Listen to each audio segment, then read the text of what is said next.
Hello friends, welcome back to my channel. কেমন আছো তোমরা সবাই? এখানে দেখো সকাল সকাল পুজোর কাজ কিন্তু তড়িঘড়ি চলছে।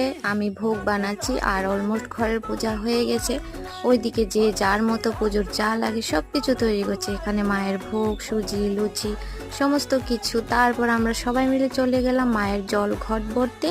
তো ঘট ভরে এসে দেখেছি পুরোহিত মশাই আসলো। তো পুরোহিত মশাই পুজো করে নিচ্ছে। পুজোর পর যজ্ঞ হলো, এখন হয়েছে আরতি করে নিচ্ছে। খুব শীঘ্রই আমার ব্লগ ভিডিও আছে, তোমরা কে কে একটু এক্সাইটেড দেখার জন্য অবশ্যই কমেন্ট বক্সে জানিও। আর তোমরা কিন্তু অবশ্যই একটি লাইক আর সাবস্ক্রাইব করতে একদম ভুলো না। তোমাদের ছোট ছোট ভালোবাসা আমাকে কিন্তু আরও উৎসাহিত করে। এখানে হয়েছে খিচুড়ি প্রসাদ হচ্ছে, আর লোকজন কিন্তু আসা শুরু হয়ে গেছে। তো এখানে হচ্ছে একজন বাবা এসেছিল, সাধু বাবা, তো ওনাকেও প্রসাদ খাওয়ানো হলো। এটা হয়েছে সন্ধ্যার পরে, কীর্তন হচ্ছে। তোমরা সবাই চ্যানেলটিকে সাবস্ক্রাইব করো। আর আমি যাই।